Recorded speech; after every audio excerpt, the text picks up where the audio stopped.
So I will go back, but before I do, I want to ask you one question about more recent times, and that's the speech that Putin gives in February 24th as he's launching the war. He calls it a special military operation.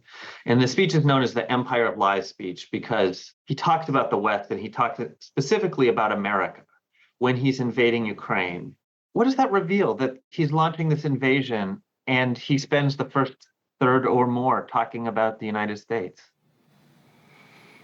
I think Putin's speech on February 24th, as many before and some after, reveal one and the same mindset.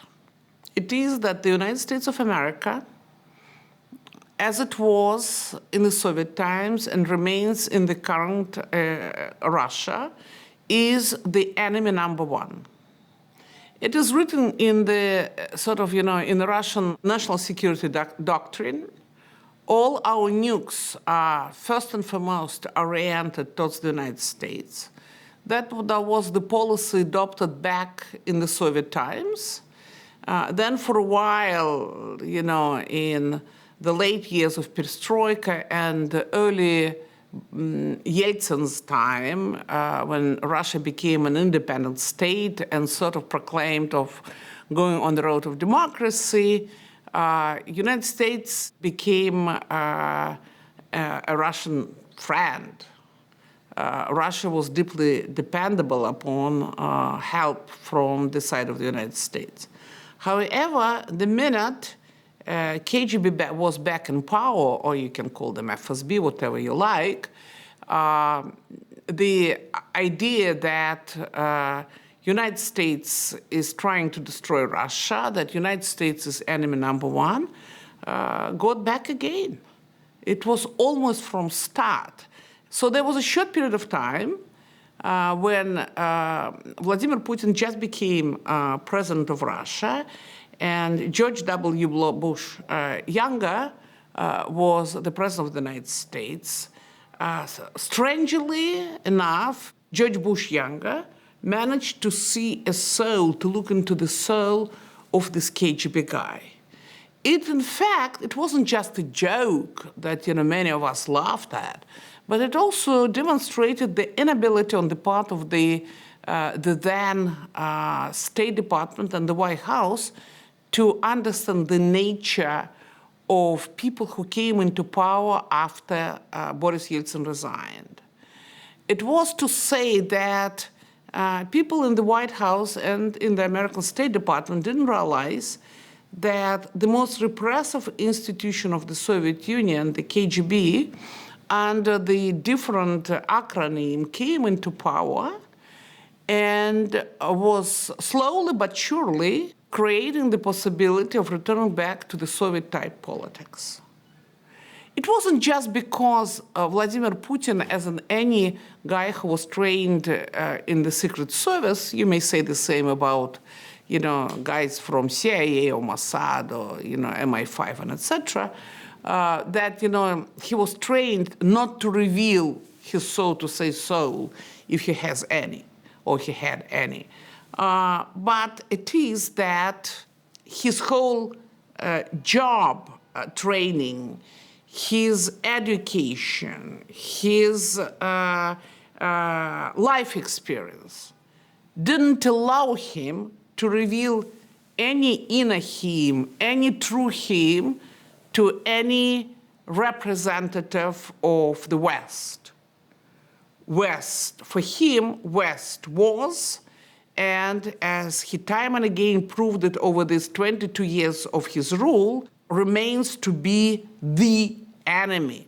And the United States, as the leader of the West, is the enemy number one.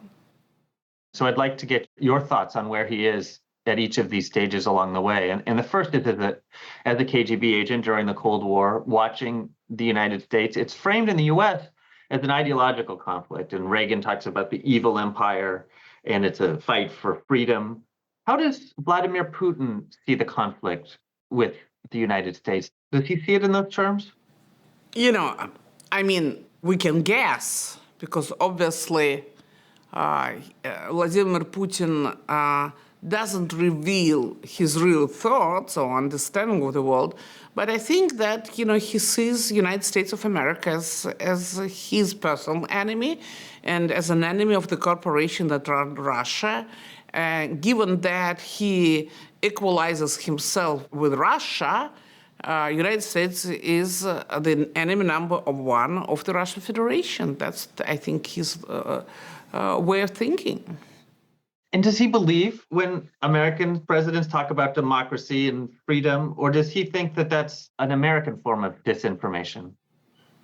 I doubt that he believes in anything said or done by the United States or any other Western country.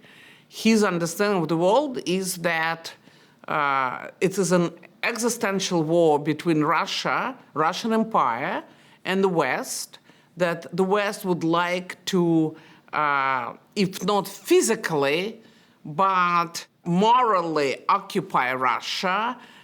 Some of people from his closest entourage, like head of his National Security Council, General Patrushev, believes that United States is eager to occupy Siberia in order to extract Russian resources and to put control over Russian gas and oil resources. But I think the major point is that Putin and his people from the KGB, from the graduates from the of the KGB, they believe that the West is trying to conquer Russian culture and Russian way of life and Russian understanding of the world, and to replace it with its pervasive, as they believe, culture. That Cold War that he was trained to fight as a KGB officer, he doesn't see it ending when the Soviet Union collapses.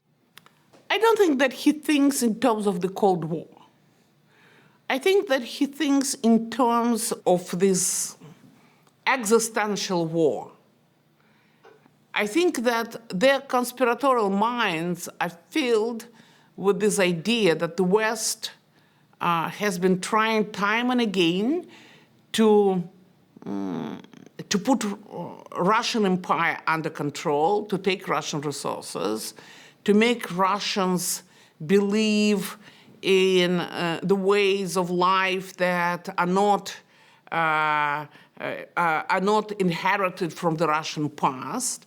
Basically, Putin and his guys, they live with their head turned back in the centuries of the Russian history, where a Russian empire was conquering all peoples around it, when it was there was absolute monarchy in the country, and all these pervasions, like non-binary people, for instance, don't exist, because of course non-binary people existed in order to destroy the Russian psyche, in order to destroy, the Russian way of life, to try to conquer and, even though, there are plenty, of course, of gay people around Putin himself, and among his closest entourage, there are plenty of gay people, but that's the way of thinking, that anything that comes from the West is dangerous. After all, United States, as conglomeration of the best academic institutions in the world, you possess huge knowledge about, cleavages that exist in any given society, about, about the regimes, about, why people elect autocrats or resist against autocrats. Anyway, you possess the kind of knowledge that is extremely dangerous to Putin himself. Therefore, in the last 2 years, Putin's people basically eliminated political science from the Russian universities. It was replaced by some total nonsense. Sociology no longer existed. Polls and pollsters, real polls and real pollsters no longer existed. So basically, this whole idea that, they sort of should have to shadow Russian people from this bad influence coming from the West. I think that's what's happening with them. They live in this zero-sum game, and you cannot change their way of thinking. You can just kick them out, replace them with somebody, more open to the world. Many for American journalists and European journalists, they used to write that Putin's such a European man. He speaks freely German. He was exposed to German culture. And I was reading this and thinking, really? How did you measure that? How do you know that?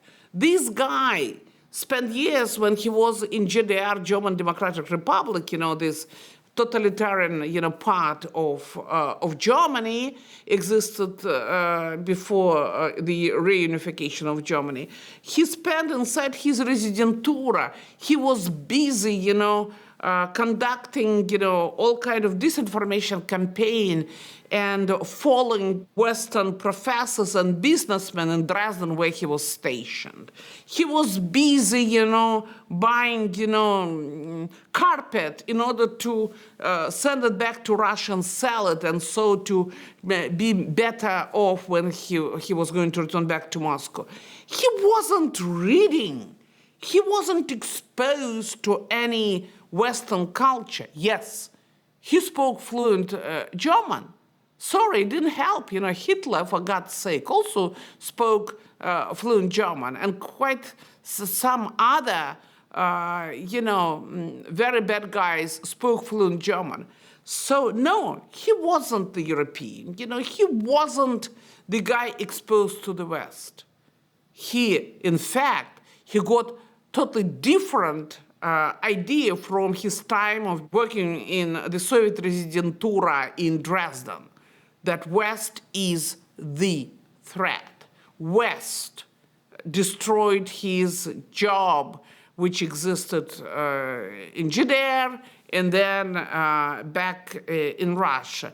Because of the West, he was unable to become a spy. He was unable to join the intelligence department of the KGB. And when he returned back from Germany, he got this meaningless job as somebody who has to keep an eye on foreign students in Leningrad State University. Anyway, to cut the long story short, Putin always had these very KGB view of the world. And of course, those 22 years that he has been in power in Russia, he became even more claustrophobic.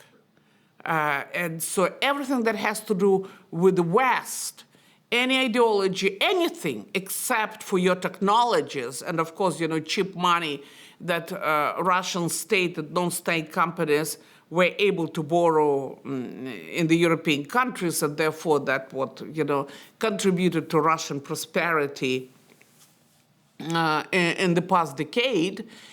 Everything what was coming from the West was what presented a danger to him personally, to his closest entourage, and to his view of Russia, the way it existed in his head. Because we're leading into Ukraine, what was his view of these countries that became called the near abroad, of Georgia, of Ukraine, as the Soviet Union is collapsing? How important was that loss on who he is? Let me put it this way. His view of Ukraine has been different over the years. When Maidan happened and Ukrainian people kicked out corrupted president Viktor Yanukovych out of the country, Ukraine was seen by Putin as a threat because Ukraine, people who half of the population spoke the same language as people in Russia, and another half spoke the language that Russians pretty easily can understand, that Russians were going to sort of consume wrong ideas in way they should protest and the way they should deal with their own presidents or the president. So for him, what happened to Yanukovych was an open threat. Secondary, Putin doesn't believe that ordinary people are capable to unite and kick out a tyrant. He just doesn't, this kind of conception of individualistic will doesn't exist in his head. For him, it wasn't Ukrainians who kicked out their corrupted president. It was the United States of America who were standing behind those hundreds of thousands of people who came to the main streets of Kyiv, the capital of Ukraine, and argued against the corrupted government and finally managed, despite of 100 people who were killed by the Ukrainian or Russian special forces, managed to kick out a guy who failed to meet the expectations and to elect another president and another president. He couldn't believe in this. Ordinary people don't do this in Putin's mind. Ordinary people are unable to unite. Ordinary people are unable to be smart enough to distinguish between good politician and bad politician, good president, bad president.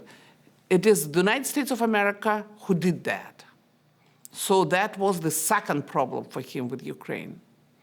Third problem, and of course, any success in Ukraine, success of its governance, success in its development, was in Putin's,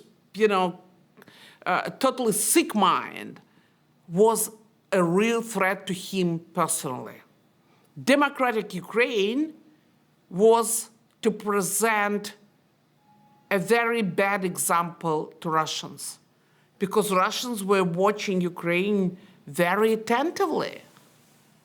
Russians were stunned when, despite of all this rhetoric, that time and again they heard on a Russian propaganda TV that there were Nazis who were controlling Ukraine, that, Ukrainian fascists, all kind of, these Ukrainian nationalists, right-wing radicals, they were controlling the public and political sphere of that in Ukraine. All of a sudden they got to know that those same, Nazi elected a Jewish president into the presidency, and more than 70% of those supposedly Nazi Ukrainians did that. And at the same time, at the time when they elected Volodymyr Zelensky into presidency, Prime Minister of Ukraine was Mr. Groysman, himself also Jew from Vinnytsia. So this didn't come along well. Wait a second.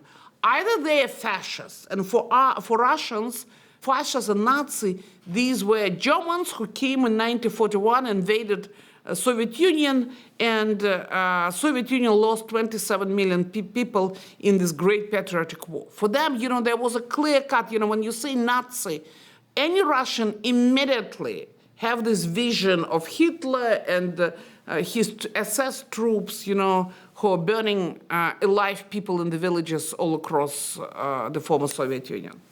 So, that was something that didn't sort of come along well. Wait a second. And then they learned that, in fact, Ukrainian nationalists, they failed to get into Ukrainian parliament, Rada. Apparently, they didn't get the threshold. And once again, wait a second, each and every Russian TV channel kept telling the Russians that Ukraine is run by Ukrainian nationals. And now, they failed to get into Rada.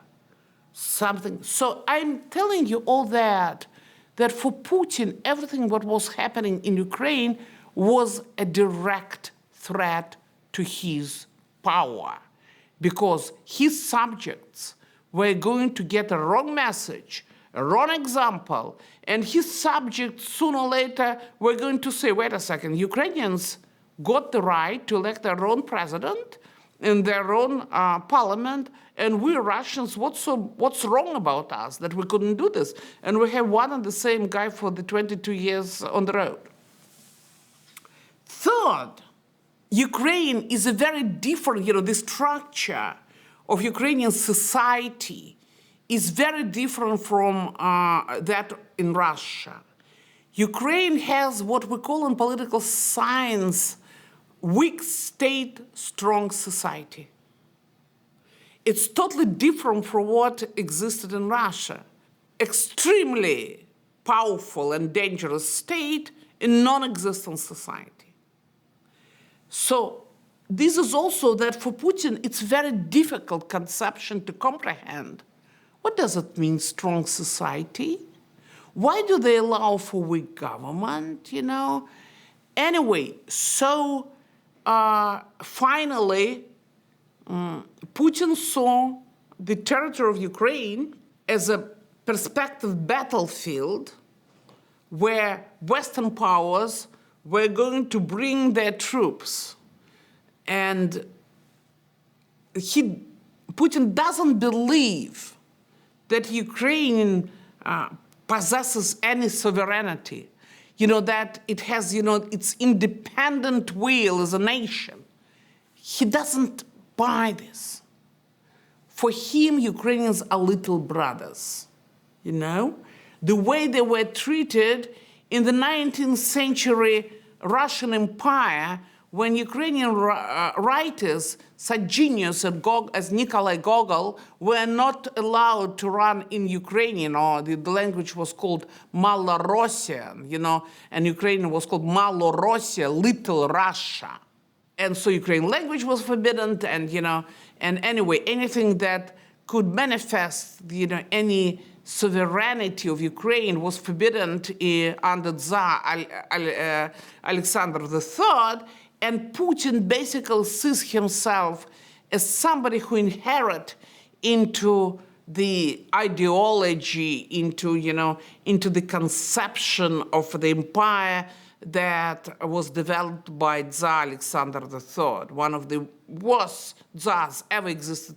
Anyway, but he sees himself as somebody who is protecting this conservative ideology of the Russian Empire, of the Russian monarchs, And this ideology, of course, doesn't allow, this conservatism doesn't allow neither for human rights, nor for non-binary rights, nor for women rights. There are strong men, macho man who is running the country, and everybody else's place is just to be subordinate to those strong men. So for him, you have to understand, Ukraine is antithesis to Russia in each and every way. But for Putin, Ukraine was this little Russia. And Ukrainians, those little Russians incapable of speak proper Russian. And we have to teach those little Russians how to run their own territory. Thank you. That's so helpful in understanding the background of him. You have to understand, listen, I hate Putin. With every fiber of my being, I hate him because even though as a journalist I'm supposed to be sort of, neutral, I cannot. Because he is the guy who, as we speak, is destroying two countries and impairing the life of 190 million people, 145 million who live on the territory of the Russian Federation and 44 million who live on the territory of Ukraine. He is the 21st century monster. And I'm terrified by the fact that you and I and, the entire world along with us, at least on this continent, but also in Europe, We watch what's happening. Right now, as we speak, in Ukraine, we watch as Russia, as we speak, annexing about 20% of Ukraine territory. And there's nothing we can do about that. We just talk about that. And, we just allow this Hitler of the 21st century to prevail. And really, it makes me sick and sad. And I feel like something is so wrong in our arrangement in the world, It's time and again, good people, or at least, people with some decent view of the world are losing to those evils who see murder as the way of running domestic and foreign policy. And I keep asking myself, is it really 21st century? What, in that respect, what has changed in Middle Ages? After everything Europe went through, 2 awful wars, Middle Ages, then, 2 awful wars, and at the same time a Renaissance, and, Reformation, etc. And it turns out that we didn't learn any lessons. That truly makes me really, really sick. It feels like a tragedy, and it feels like a tragedy that was a long time coming. Listen, it was obvious that it was going to happen. Absolutely obvious. It was obvious back in 2000 when Putin became the president of the country. It was dead obvious when Putin ran his 5-day war against Georgia. And once again, the entire world said, okay, we're going to be blind. We're not going to see this. We're not going to recognize this.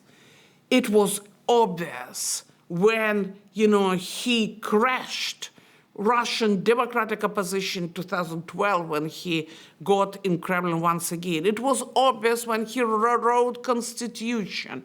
It was absolutely obvious. One thing I don't understand. If it was obvious for people like Alexei Navalny, Ilya Yashin, and other people of the Russian opposition, and me who was writing about this, why it wasn't that obvious to the rest of the world? Why American politicians kept looking for some reset, for, let us please Putin. No. Let's not go too far. After all, he's not that bad guy, No. He's okay. Yeah, but in this unruly, in the country as unlawful and unruly as Russia, maybe it's a good idea to have, a strong man like Putin is. Why? Everybody was so blind. Why did we get to the point when the first thing that we wake up with and we discuss through the day, whether it's going to be the nuclear war or not? Are we facing a nuclear war or not? Are we going to survive or not? But by 2007, he goes to Munich and he gives a speech that sets off alarm bells, maybe not loud enough alarm bells, about how he views the West and how he views the United States. What had happened between that time? There'd been the invasion of Iraq and the color revolutions. What happened between him trying to win over George W. Bush in 2007 when he's saying this, it sounds like the speech he gives before the invasion of Ukraine. The West is manipulating things or America is manipulating things. What's that progression? As you remember, in 2001, when September 11 happened in the United States, Putin was the first to call President Bush. For him, it was, he was giving a hand to somebody who got weaker because of what happened.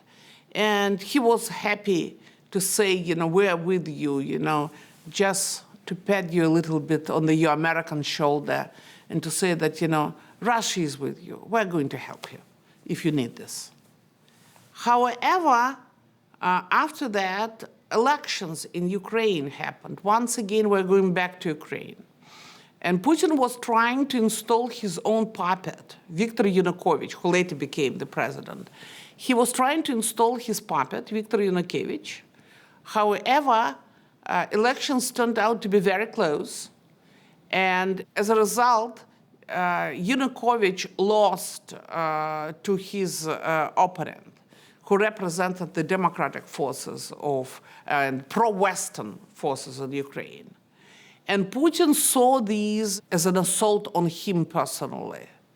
So once again, for him, West got involved in the Ukrainian elections on the side of enemies of Russia and Putin himself, and he saw these as United States and Western involvement in the sphere of Russian influence. As he saw, Putin saw all the former republics of the Soviet Union as sphere of Russian influence. As if to say that he can do whatever he wants on the territory of the former Soviet republics, and neither Americans nor Europeans should try to install their bases or to install their control or influence in those parts of the former Soviet Union. So he saw this loss in the presidential elections in Ukraine as his personal loss, and as if, he made a deal with Bush that Americans are not going to interfere in the sphere of Russian influences. At least, that's the way he saw his talks with George W. Bush and Condoleezza Rice, and etc. So that was the reason. So Putin saw these, what happened in Ukraine, in the Ukrainian elections, 2004 Ukrainian elections, as something, as violation of sort of unwritten rules of the game that he thought he managed to establish with the West and with the United States first and foremost. For him, it was a sign that the West is not capable to obey to these unwritten agreements. And so he was very angry. And the result of this was this Munich speech, where he was, by the way, very honest, very sincere, very explicit. He said it all. It just, the problem on the part of the West, that the West was unable to understand all the consequences. But Putin warned you. Putin told you all back then. And unfortunately, neither your scholars, nor your policymakers, nor your politicians, managed to listen to what he said and to understand what he did say. Let me ask you about Georgia, because the U.S. makes signs about we should come into NATO. There's sort of a half agreement. Condoleezza Rice says we stand by our friends. Is Vladimir Putin testing the United States in that moment? Is he sending a signal to the United States and the West in Georgia? When Putin started war in Georgia back in August of 2008, he was just showing to the United States that Georgia, as any other republic of the former Soviet Union except for Baltic republics, was a sphere of his interests, of Russian interests. And so, all these pro-Western stances by the then president of Georgia, Saakashvili, and the presence of lots of foreign advisors on the territory of Georgia, he got very angry about that. He knew that American philanthropist and billionaire George Soros was financing Georgian bureaucracy. That was one of the important ways and necessary ways to overcome the kind of elite corruption that existed in Georgia before Saakashvili. So he saw all that as an attempt on the part of the United States to establish control in this part of the Caucasus, and he didn't want that to happen. So, thanks to the mistakes that were made by the Georgian side, Putin brought Russian troops to Georgia. In a matter of 3 days, he reached the capital of Georgia, Tbilisi, and a lot of people in Moscow, in Kremlin, managed to convince the then, sort of to say, President Medvedev not to conquer Tbilisi. However, as a result of that war, 5-day war, United States imposed sanctions and gladly forgot about the sanctions 3 months after. That's it. The United States and the United States government told Putin, don't worry, we have to calm down, our, opponents on the Democratic side or in the Congress, but don't worry, everything's okay. Yeah, we understand. You want Georgia? Have Georgia. So 3 months later, United States totally forgot the kind of sanctions that were imposed on Russia. That was a clear-cut signal to Putin. And the next year, Obama comes in.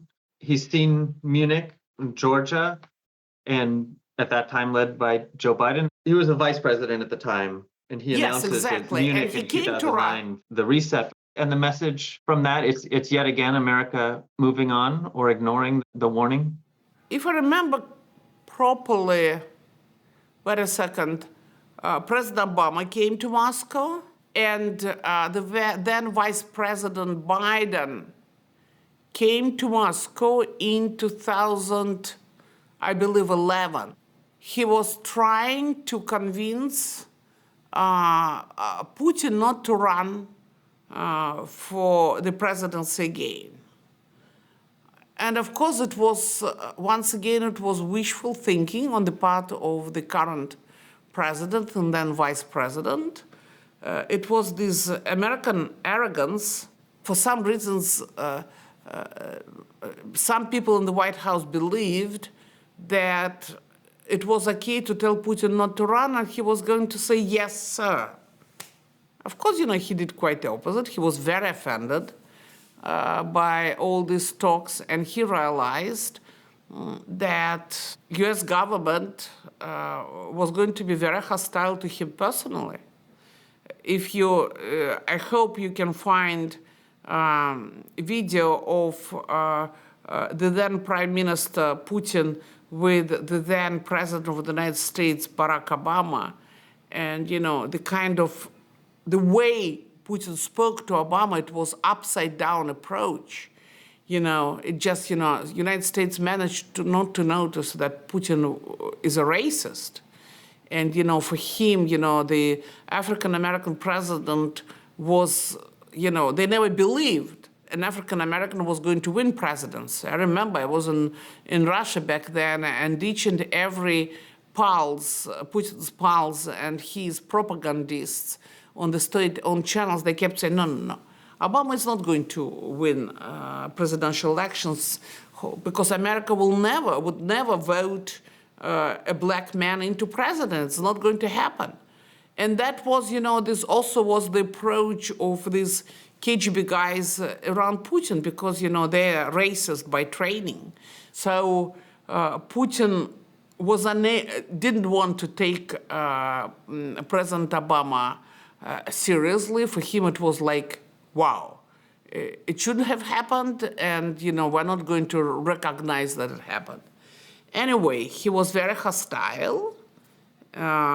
Therefore, when Donald Trump became the president, sort of, things got back to usual, to normal, in the minds of the Putin's elite.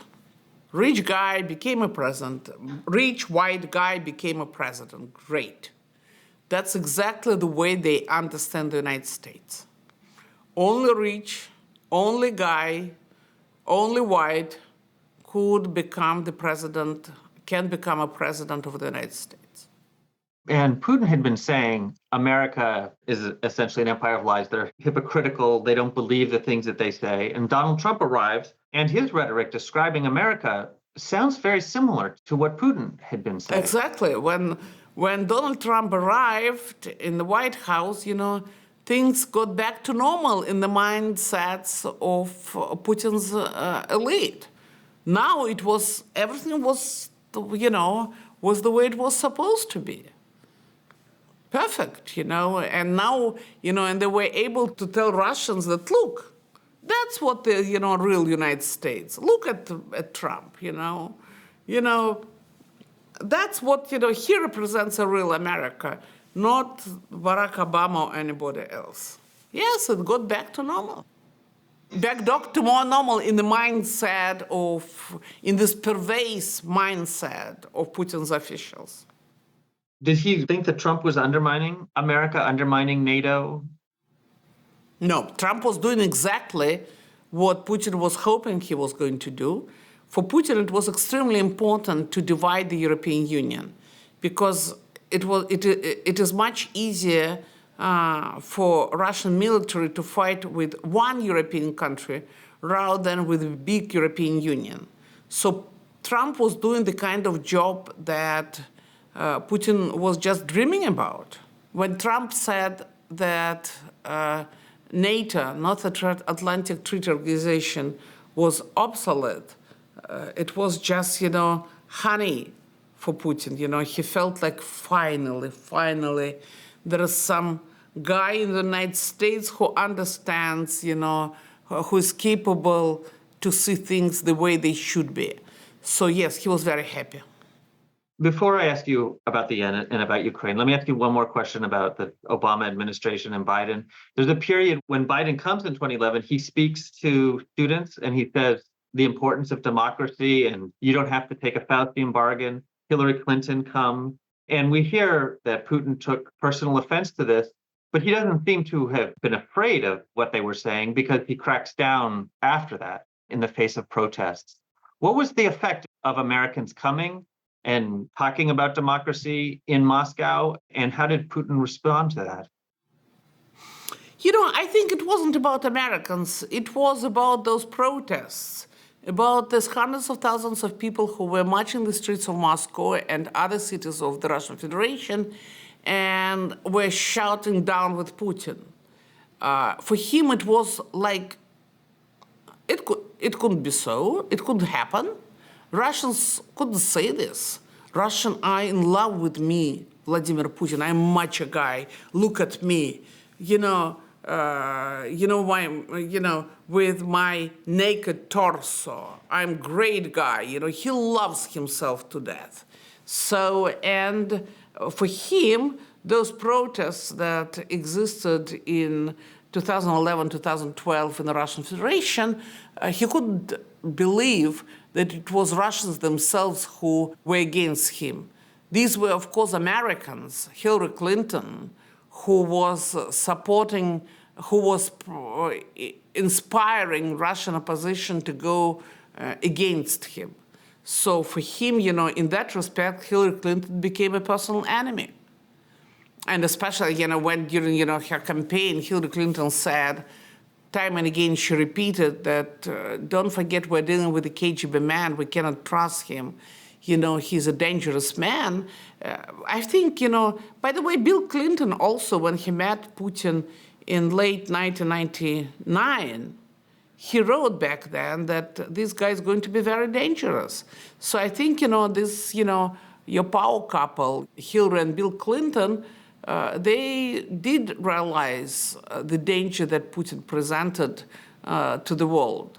But unfortunately, it was last days of Bill Clinton's presidency, and Hillary Clinton lost elections to Donald Trump. When Joe Biden says to Vladimir Putin, do not invade Ukraine at the end of 2021 and early 2022, and he says there will be swift and severe consequences, why doesn't it dissuade Vladimir Putin from launching the invasion? I think that Vladimir Putin knows or understands the Western ability to make decisive steps pretty well. He knew that when President Biden said, don't do this, or, there will be consequences, he knew that there were not going to be any consequences. We see that. Where are the consequences? By that time, Putin already decided to start the war against Ukraine. He moved troops in the spring of 2021, and everybody thought that it was just a threat on, part of that of Kremlin. However, it was the first stage of moving troops closer to the border with Ukraine. He already made a decision to start the war, and he was moving troops over there. And he also knew that all this chit-chat about, there will be, consequences. What kind of consequences? Sanctions? Yes, you did impose sanctions. Only you forgot to impose the most important ones. You didn't introduce embargo against Russian oil and gas, and you didn't cut off Russian banks from SWIFT. That's exactly what Americans did in 2011 against Iran, and that's what, basically made Iran to give up, or at least, pretend to give up on its nuclear program. But you didn't impose those sanctions against Russia. Yes, there were a lot of personal sanctions, but still the most important thing, sanctions, you didn't introduce until now, as we speak. So that was really important, and Russia kept receiving $1 billion a month, and that's how it managed to finance its military operation in Ukraine. So what kind of decisive steps you're talking about? You allowed this to happen. I don't want to say that you're guilty, please. Don't take me wrong. It's our Russian guilt. We destroyed Ukraine. We started this war. We turned our nation into the nation of monsters. We became the threat to the entire world. This is all our guilt. And it's my guilt personal because, I was in the Russian opposition and we lost. And I'm a citizen of the Russian Federation, so I bear all responsibility for what was done by the Russian army and Russian government, even though I never voted for Putin my entire life. And I was always, since day one, in opposition to President Putin. However, it's true, too, that all this, we're going to take decisive steps. Please, go and learn what decisive steps are all about. Putin gives you examples time and again what decisive steps are all about.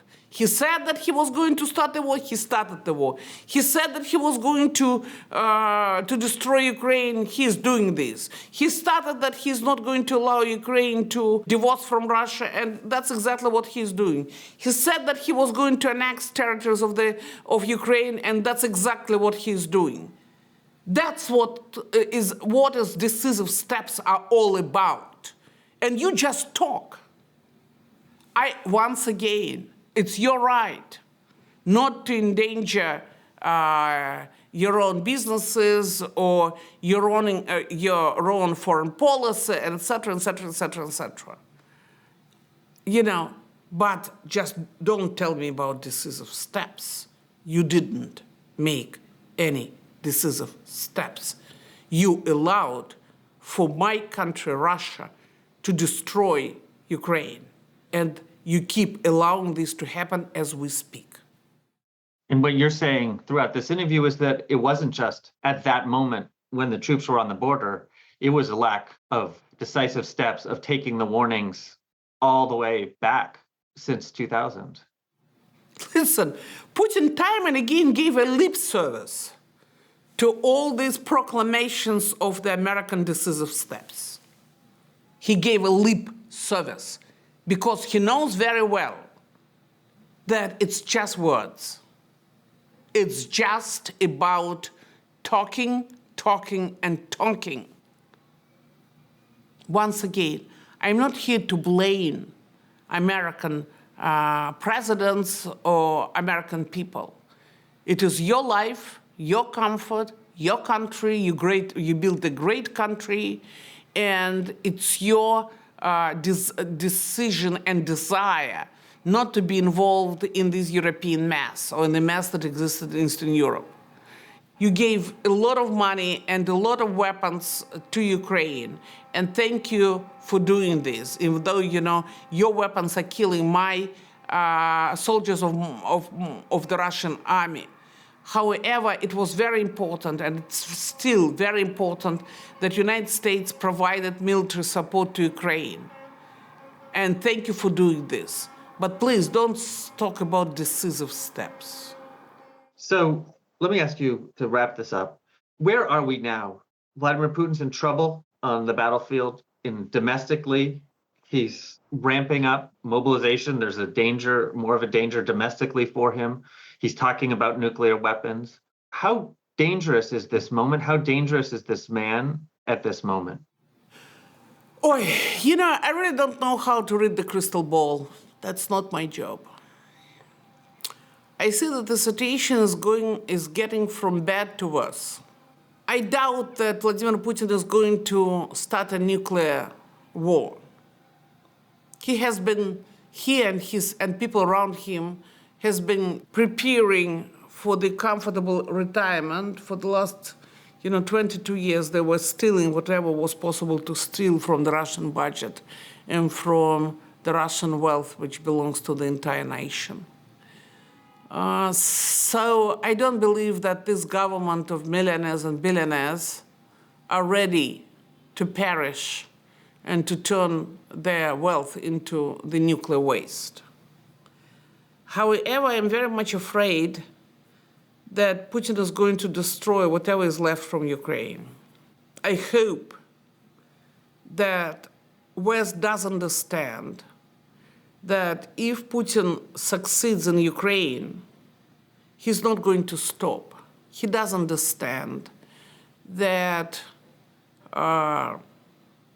Europe in general is not going to reinstate relationship with him or with Russia.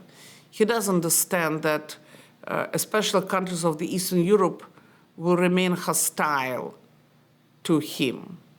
Therefore, he will go further. I don't know whether it's going to, he will get into Moldova, or these are going to be Poland, or Latvia, Lithuania, and Estonia. I don't want really, to gossip about that because I don't know. But I'm absolutely aware that unless he's going to get stopped, he's going to destroy Europe just the way Europe failed to stop Hitler in 1939, hoping that Hitler was going to get satisfied with Czechoslovakia and then Poland. And then Hitler turned Europe into debris.